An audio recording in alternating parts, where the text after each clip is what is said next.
तो दोस्तों, जैसा कि मैंने आपको बताया कि ये सारे वैदिक कालीन यज्ञ हैं और इनके नियम हैं।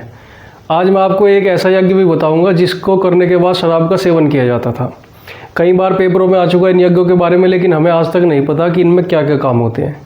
तो साथियों, आज आप ये नोट कर लो और आपको हमेशा ही याद रहेंगे। वैदिक काल में जब भी कोई राजा बनता था तो वो ये सारे यज्ञ करता था। तो चलो मैं आपको ले चलता हूँ सीधा महाभारत की कहानी में। महाभारत में आपको याद होगा कि जब युधिष्ठिर ने इंद्रप्रस्थ बनाया था और उसने जब अपना राज्याभिषेक कराया तो पूरे भारतवर्ष के राजा उसने बुलाए थे। दुर्योधन और शकुनी भी गए थे।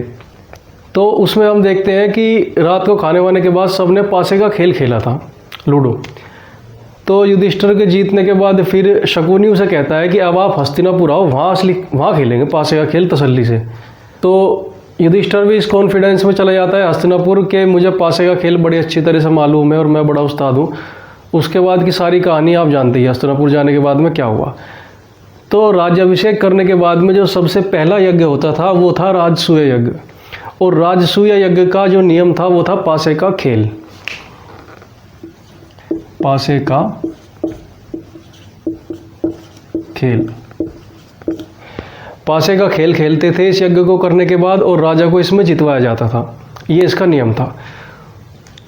उसके बाद आपको याद होगा कि युधिष्ठिर अश्वमेध यज्ञ भी करता है। अश्वमेध यज्ञ करने के बाद में इसमें घोड़े छोड़ दिए जाते हैं चारों दिशाओं में राज्य की। तो अगर कोई भी राज्य की सेना या किसी भी राज्य में उन घोड़ों को पकड़ लिया जाता है तो इसका मतलब ये है कि उसे उस राजा के साथ युद्ध करना पड़ेगा जिसने अश्वमेध यज्ञ किया है। तो ये वो अश्वमेध यज्ञ है। इसमें चारों दिशाओं में घोड़ों को छोड़ दिया जाता था। घोड़ों को छोड़ना,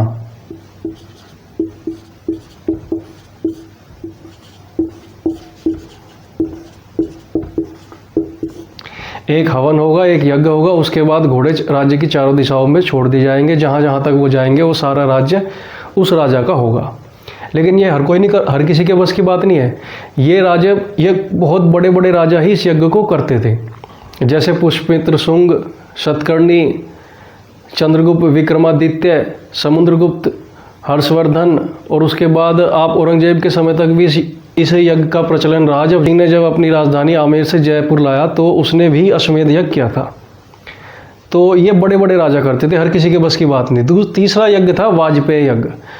वाजपेय यज्ञ वैदिक काल का एक ओलंपिक समझो आप। इसमें 17 रथों की दौड़ थी। 17 रथों की दौड़। तो इस यज्ञ को करने के बाद 17 रथों की दौड़ होती थी, जिसमें राजा का भी एक रथ था और हमेशा राजा को जितवाया जाता था। इस यज्ञ का करने का मतलब ये था कि राजा की लंबी जीवन और उसका जो यौवन है वो हमेशा बरकरार रहे, वाजपेयी यज्ञ का। उसके बाद दो जो यज्ञ है ये बड़े इंटरेस्टिंग है दोस्तों। पहला यज्ञ है पुरुषमेध यज्ञ। पुरुषमेध में नरबलि के संकेत मिलते हैं।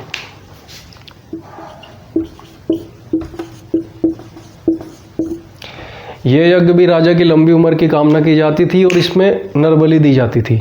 लास्ट का जो यज्ञ है ये है सोत्रामणि यज्ञ। दोस्तों, आपने कई बार सोमरस का पान सुना होगा। वैदिक काल में जो हम पढ़ते हैं और देखते हैं तो सोमरस का पान किया जाता है सभी यज्ञों को करने के बाद। हिमालय पर्वत के मूजवंत शिखर पर सोम नाम की वनस्पति, उससे रस बनता है जिसे कहते हैं सोमरस। लेकिन यह सोत्रामणि एक ऐसा यज्ञ है जिसको करने के बाद सुरापान यानी कि शराब पी जाती है। सुरापान।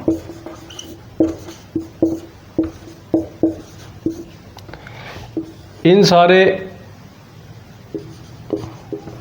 यज्ञों में सोमरस का पान किया जाता है। तो दोस्तों, मैं उम्मीद करता हूं कि इस वीडियो को देखने के बाद आज आप वैदिक कालीन सारे यज्ञों के बारे में जान चुके होंगे। राजसूय यज्ञ, पासों का खेल खेला जाता था। अश्वमेध यज्ञ में घोड़े छोड़ दिए जाते थे। वाजपेयी यज्ञ 17 रथों की दौड़, राजा को जिताया जाता था। पुरुषमेध यज्ञ में नरबलि दी जाती थी, राजा की लंबी उम्र की कामना की जाती थी। और सोत्रामणि यज्ञ में सुरापान यानी कि शराब पी जाती थी।